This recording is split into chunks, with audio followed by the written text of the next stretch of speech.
Every Christmas season, when Home Alone lights up the screen once more, audiences don't just laugh at Kevin's mischievous antics. They also remember the faces who created the magic of the film. But behind the spotlight are stories filled with ups and downs, from career highs to deeply personal struggles of the actors who have since passed away. Who were they? What did they go through to leave us with the laughter we still cherish today? Let's find out. John Hurd as Peter McAllister. John Hurd, born March 7, 1946, captured the hearts of audiences with his role as Peter McAllister, the wealthy but forgetful father in Home Alone who accidentally leaves his son Kevin behind during a trip to Paris.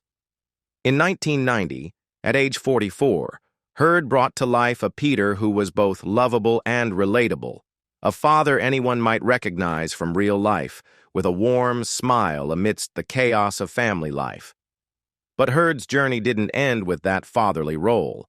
He was a multi-talented actor with over 170 roles spanning film, television, and stage, from Tom Hanks's romantic rival in Big, 1988, to the haunted doctor in Awakenings, 1990.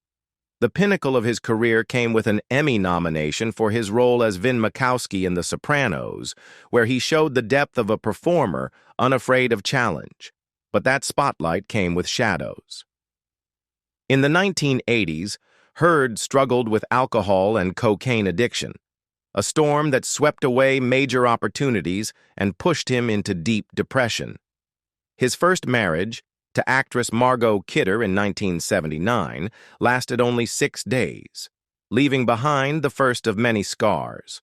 With actress Melissa Leo, he had a son, John Matthew, but their relationship became embroiled in legal battles, including assault charges in 1991 and a trespassing accusation in 1997. 2 later marriages, to Sharon Hurd, mother of his 2 children Annika and Max, and Lana Pritchard, also ended in separation, the first in the mid-1990s and the latter just 7 months after their 2010 wedding.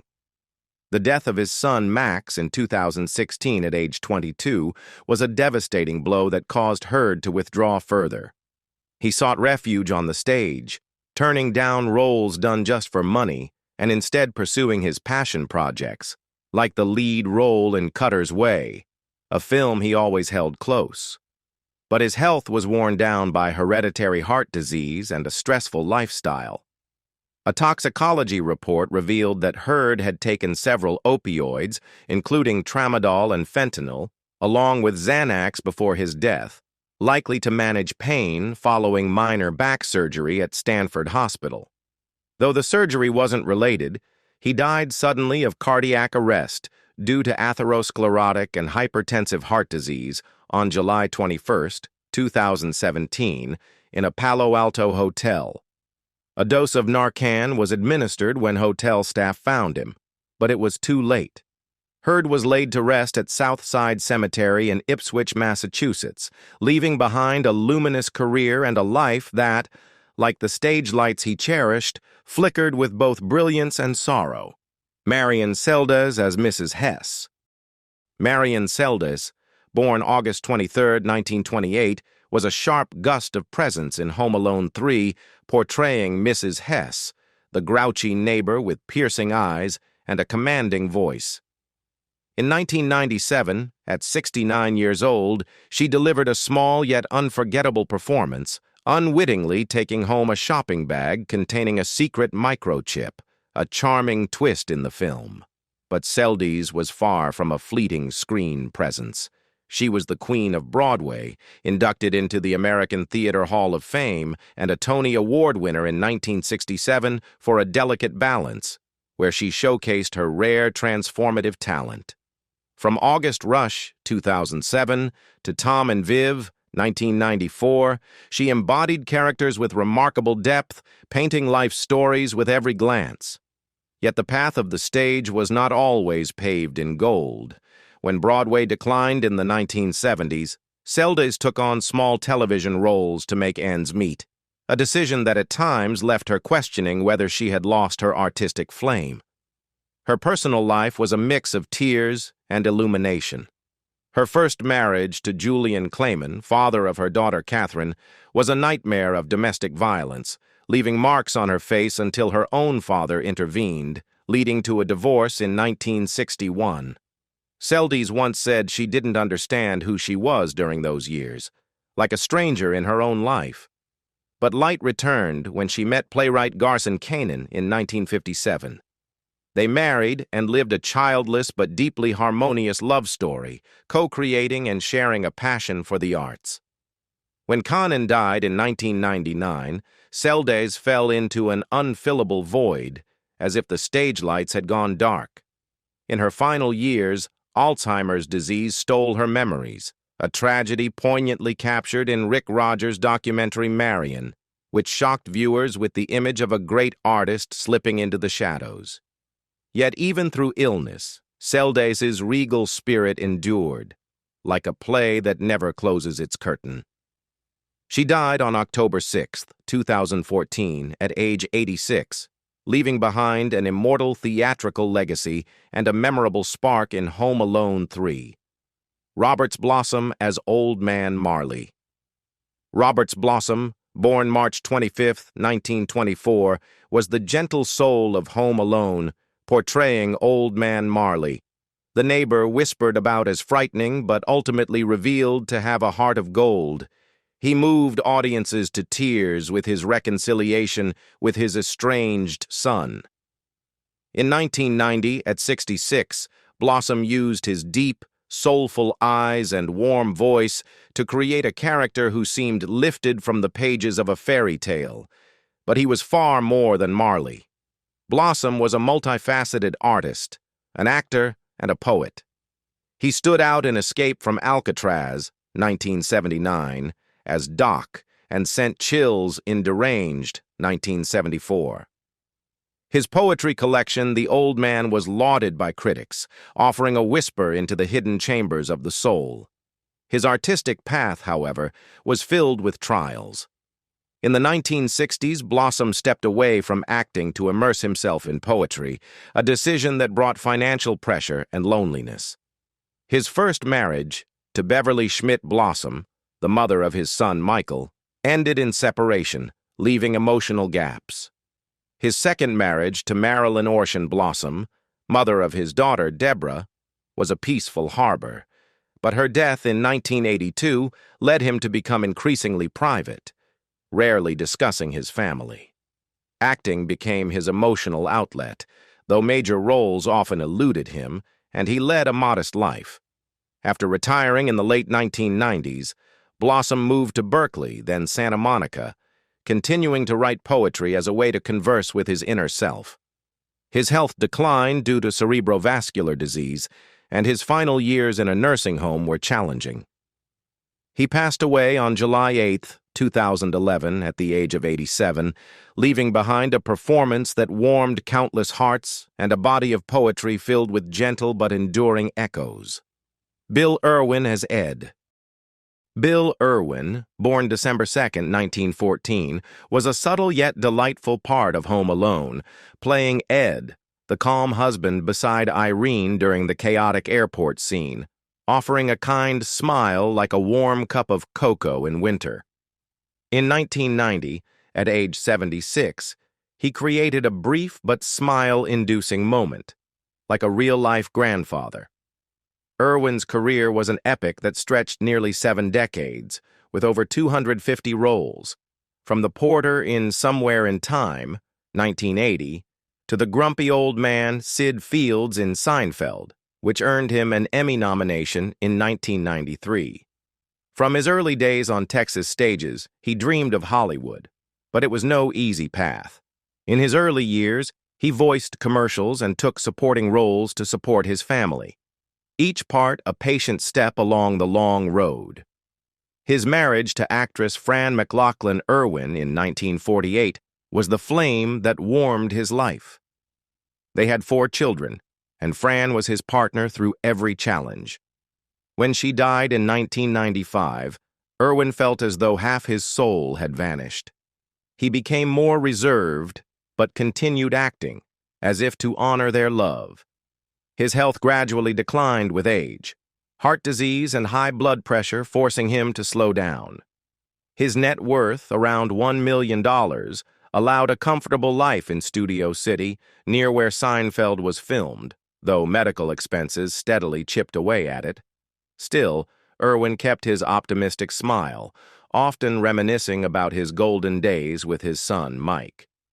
He died of natural causes on December 29, 2010, at the age of 96, leaving behind a respected career and a sweet, unforgettable moment in Home Alone. Eddie Bracken as Mr. Duncan. Eddie Bracken, born February 7, 1915, played Mr. Duncan in Home Alone 2 Lost in New York, the owner of Duncan's toy chest, who brought the magic of Christmas to life with a radiant smile like Santa Claus himself. In 1992, at age 77, he created a warm-hearted character that made audiences dream of kindness in the cold heart of New York City. Bracken was a comedy star of Hollywood's golden age, celebrated by director Preston Sturges in Hail the Conquering Hero, 1944, and The Miracle of Morgan's Creek, 1944, where he portrayed bumbling yet endearing comic book-style heroes. But when Hollywood changed in the 1950s, the spotlight faded, and Bracken shifted to Broadway, where he earned thunderous applause. The pressure of providing for his family weighed heavily, but his love for Connie Nickerson, whom he met in the play What a Life in 1938, lifted him through it all. They married in 1939, had 5 children, Michael, David, Judy, Carolyn, and Susan, and lived a 63-year love story. Connie was Bracken's light, but when she passed away in August 2002, it was as if part of his soul went with her. Just 3 months later, a failed cervical disc surgery led to a severe infection, dragging him into his final painful days. Despite illness, Bracken still recounted his glory days to friends, his smile never fading. He passed away on November 14, 2002, at the age of 87, leaving behind a legacy of humor and a role that lit up Christmas. Billy Bird as Irene. Billy Bird, born February 28, 1908, played Irene in Home Alone, the sharp-tongued woman with a mischievous gaze who refused every offer from Kate McAllister in the chaotic airport scene. In 1990, at age 82, she delivered a humorous moment like a glass of vintage wine, rich, bold, and unforgettable. Bird's life was an adventure novel, beginning at age 8 when she was discovered at an orphanage in Pocatello, Idaho. From vaudeville stages, where she performed energetic dance numbers with her husband Edwin Seldes, to the screen in 16 Candles, 1984, Dennis the Menace, 1993, and as Margie in Dear John, 1888 to 1992, Bird lived fully for her art. But as vaudeville declined, she took small TV roles to support her 3 children after losing Edwin and one of their sons in the 1960s. Those losses cut deep, but Bird turned pain into drive, throwing herself into her work like a never-ending dance. Her marriage to Edwin had been the warmth of her early years, and even after his passing, she carried the spirit of vaudeville in every performance. In her later years, Alzheimer's stole her memories like fading stage lights, leaving behind an artist who once burned bright, now receding into shadow. With a net worth of about $1.5 million, she lived comfortably in Los Angeles, though medical costs slowly diminished her savings. She died on November 27, 2002, at age 94, leaving behind a rich legacy and a memorable moment in Home Alone. John Candy as Gus Polinski. John Candy, born October 31, 1950, was the comedic heart of Home Alone, portraying Gus Polinski, the polka king of the Midwest, who helped Kate McAllister get back to Kevin in a journey full of laughter. In 1990, at age 40, he improvised a performance that had the entire crew cracking up. From funeral parlor stories to charming jokes, even though he was paid just $414, a figure that left him bitter toward Fox. Candy was the brightest comedy star of the 1980s, with Uncle Buck, 1989, Splash, 1984, and Planes, Trains, and Automobiles, 1987, where he brought irresistible warmth and humor. But that stardom came at a price. Candy struggled with cigarette addiction, smoking a pack a day, along with alcohol and cocaine use, habits that masked his anxiety and panic attacks, which he spoke about openly. His marriage to Rosemary Hobor since 1979 was his safe harbor, where he was a loving father to 2 children. But his demanding filming schedule left him guilt-ridden about time spent away from family. Though he lost 100 pounds to film Planes, Trains, and Automobiles, obesity, and a family history of heart disease, his father died young from a heart attack, were constant threats. Candy once dreamed of becoming a football player, but a high school knee injury steered him toward acting, a fate he embraced wholeheartedly. With a net worth of $15 million, he lived comfortably, though medical expenses and his lifestyle made saving difficult. While filming Wagons East in Mexico, Candy died of a heart attack in his sleep on March 4, 1994, at just 43 years old. His death, like a star that burned too brightly, left an irreplaceable void and a comedic legacy that lives on forever. Clark Devereaux as police officer. Clark Devereaux, born May 18, 1931, appeared briefly in Home Alone as a stern-faced police officer checking on Kevin amidst the bustling McAllister household, a small but authentic brushstroke in the Christmas picture. At 59, Clark, known as Sarge from his spirited days in Chicago, wasn't just playing a cop. He carried the heart of a father because his son-in-law, director Chris Columbus, was behind the camera, turning that moment into a family memory. His career wasn't marked by glitzy Hollywood posters, but by long nights on Chicago stages. He appeared in The Untouchables, 1987, Bicentennial Man, 1999, and Adventures in Babysitting, 1987, but film fame was fleeting. As a playwright, Clark created his own stories, though big dreams were often held back by harsh reality. To provide for his 7 children, he taught drama in local schools, turning each classroom into a miniature stage where he passed on his passion to students. His marriage to Patricia McGowan, which began on October 13, 1956, was a bright light through life's storms. They met in their youth in Chicago and built a love story that blossomed over 6 decades, raising 7 children, including Monica Devereaux, mother of 4 grandchildren Clark adored. Patricia was his partner through every weary rehearsal, and their Chicago home overflowed with laughter. But fate doesn't smile forever. In the late 2010s, lung cancer struck, a dark cloud over a man once tough as Sarge. Despite the pain, he kept smiling, sitting beside Patricia and their children, sharing memories of the stage and the moment he walked into the McAllister house. Clark Devereaux passed away on November 20, 2021 in Chicago at the age of 90, leaving behind a small but warm legacy, like a Christmas tale that never fades from the hearts of those who loved him. Ralph Foody as Johnny. Ralph Foody, born November 13, 1928, was Johnny, the gangster in the fictional film Angels with Filthy Souls from Home Alone and Home Alone 2 Lost in New York, delivering the iconic line, "Keep the change, you filthy animal," that echoed through generations. In 1990, at age 62, he gave a performance bursting with energy, like a fire igniting within the black and white frame. Foody was a true son of Chicago, where he lived and breathed in small roles from The Blues Brothers, 1980, to Curly Sue, 1991. The role of Johnny was fate, after a knee replacement surgery forced him to switch roles from Snakes to Johnny, making him a pop culture icon. But Foody's path wasn't paved with roses. Leading roles were rare, and he had to do voiceovers and minor parts to get by, every role a small battle.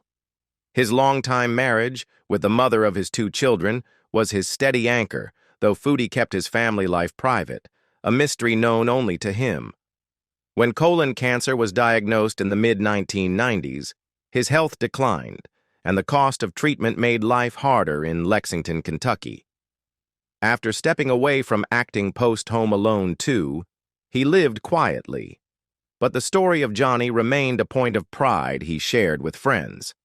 He died on November 21, 1999, at age 71, leaving behind a classic line and a small yet blazing legacy, like a shooting star across a Christmas night. Fred Krauss as Cliff. Fred J. Fritz Krauss, born May 6, 1923, in Connellsville, Pennsylvania, played Cliff, the stern yet humorous security guard in Home Alone 2. Lost in New York, delivering a memorable moment at the Plaza Hotel in 1992 when he was 69. Acting was only a small brushstroke in his life. Krauss was a World War II veteran awarded the Purple Heart, who brought home resilience from the battlefield to build a simple life. Krauss's life was a love song that spanned 72 years with Audrey Elaine Rittenauer, whom he married in 1943. Together they raised a large family with 8 children, 4 sons, Tim Allen, Larry, Wayne, and Scott, and 4 daughters, Linda, Carol, Nancy, and Kathy, along with 11 grandchildren. Audrey, known for her cooking and hospitality, was the hearth that warmed their Connellsville home, where Krauss always returned after busy days. But family happiness mingled with sorrow. Their eldest son, Tim, passed away before him, a loss that made Krauss and Audrey cherish every moment with their grandchildren. He never sought fame or fortune through Hollywood. His role in Home Alone 2 was a happy accident, perhaps a gift from fate to an old soldier who loved the arts. But his health declined with age, and he died on June 23, 2015, at 92, surrounded by loved ones in his hometown of Connellsville. Just 7 months later, Audrey passed too, as if they couldn't be apart for long. With 11 grandchildren and a proud military legacy, Krauss left behind a story of courage, enduring love, and one small but shining moment in Home Alone 2. Mario Toddiscoco as cab driver. Mario Toddiscoco, born October 8, 1949, made a brief appearance in Home Alone 2. Lost in New York as the cab driver who takes Kevin through the bustling streets of New York in 1992 when he was 43. With a deep voice and natural demeanor, he delivered a small yet vivid moment, like a realistic brushstroke in a Christmas portrait. On camera, Toddiscoco was a background actor with roles in Leon, The Professional, 1994, and Out for Justice, 1990. But his true stage was the professional wrestling ring, where he once roared with strength and personality. Wrestling forged a resilient Toddiscoco, but also left him with accumulated injuries, steering him toward acting in an unexpected twist of fate. As the father of actor Jerry Toddiscoco, he passed down a passion for the arts to his son, though his family life held its own blend of joys and quiet sorrows. Toddiscoco's health declined as he fought cancer, a silent yet brutal battle that wore down his body. Despite illness, the spirit of a fighter still burned within him, just like in his wrestling days. Mario Toddiscoco passed away on June 18, 1996, in Queens, New York, at the age of 46, leaving behind a small legacy that stretched from the ring to the screen, and a fleeting taxi moment etched in the Christmas memories of many. From John Hurd with his life's deep scars to John Candy with his radiant smile, these actors didn't just make Home Alone, they carved their names into the hearts of audiences. They lived, they loved, they struggled, and though the stage lights have dimmed, their stories still shine bright, like the Christmas lights that never burn out. Which story surprised you the most? Let us know in the comments, and don't forget to like and subscribe to our channel for more surprising stories. See you next time.